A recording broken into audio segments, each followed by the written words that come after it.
of course, in February, natapon yung impeachment complaint, mabilis na mabilis, Ng presidente. ng presidente mismo. Ano naman tingin mo doon? Well, ako medyo expected ko yon.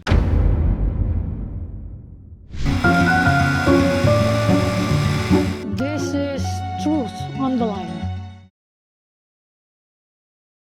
Yes. Dahil nga, sabi mo nga kanina, at this stage, powerful pa rin ang presidente. No, you don't fight City Hall, sabi nga nung iba, at this stage. Kaya medyo expected yon. Ikalawa, parang hindi pa ganun ka-compelling yung articles of impeachment laban sa kanya. Yes. Parang walang smoking gun eh. Di ba?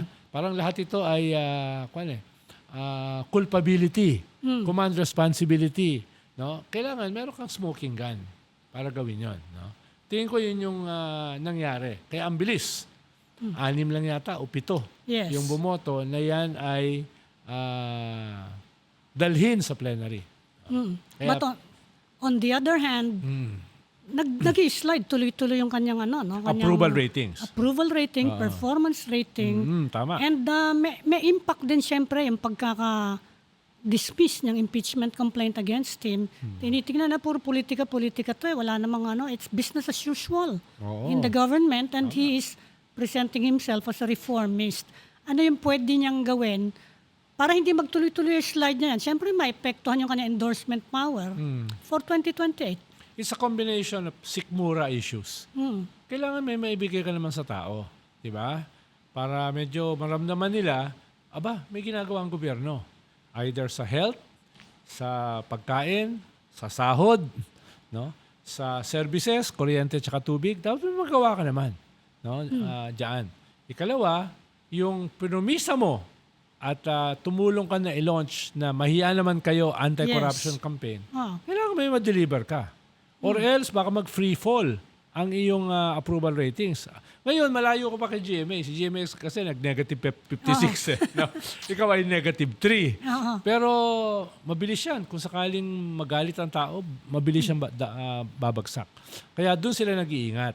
No? Alam nila meron silang internal data analytics na alam nila ito yung magiging problema. Ang problema is a decision. Yes. It's about leadership Kailangan mo ng decisiveness, kailangan mo ng focus sa isang narrative para ikaw ay hindi bumagsak.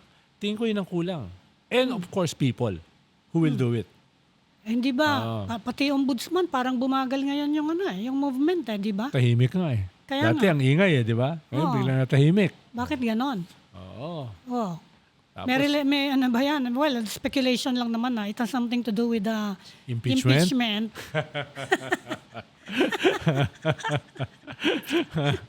Bumabagal lang. Di ba? Medyo bumabagal lang. Hindi, mas optimistic ka sa akin Kaya pinupush nila ngayon yung dynasty mas gumagalaw Kasi sabi niya, I want a dynasty law by June. Yeah. Di ba? Oo. Sa tingin mo, pwedeng matuloy yun? Tingin ko pwede dahil nga iba yung version ng Senado, iba rin yung gusto ng Malacanang. Sabi ng Malacanang, kami tatamaan ito kung itong bill ng Kongreso ang umabante. Di ba? Kailangan may mabago. Ikalawa, alam ko may mga pressure sa kanila galing sa church and civil society. Like a few days back, nag-meeting yung Mayors for Good Governance, yung CBCP at saka DPWH para magkapirmahan dito sa mga investigasyon na ito, sa pagtuloy nito, yung mga flood control, baka sabihin kasi nila wala na. So, nandun sila, nagkita-kita. It's a pressure. Bakit nandun ang CBCP? Anong role nila? Well, dati pa kasi silang pumipirma na itong investigasyon na ito ay talagang itulak. At kailangan ng transparency para i-monitor itong mga flood control projects. Yon, monitoring. Nung nawala napunta sa limbo yung ICI, medyo bumagal yung ombudsman, medyo bumagal o nawala na yung Blue Ribbon, concerned sila na nasa na. So merong ganong klaseng pressure sa gobyerno. Of course, ang titingnan ng gobyerno are the surveys. Dahil yung main cause ng pagbaba ng approval rating ng presidente, yan No? Yes, exactly. Yan So, di ba? Trust rating yun so anong gagawin nila? Nasaan yung pangako mo? Di ba? Ikaw mismo nagpangako Ikaw mismo nagkatalayse. Mahiya naman kayo. Nasaan na yung mga nahiya? Paano yun na mga medyo malapit sa kanya, yung mga nasabit executive secretary, yung pinsan niya. Yes. Pati- Ngayon lang ako nakakita in my 40 years in politics or 50 years in politics.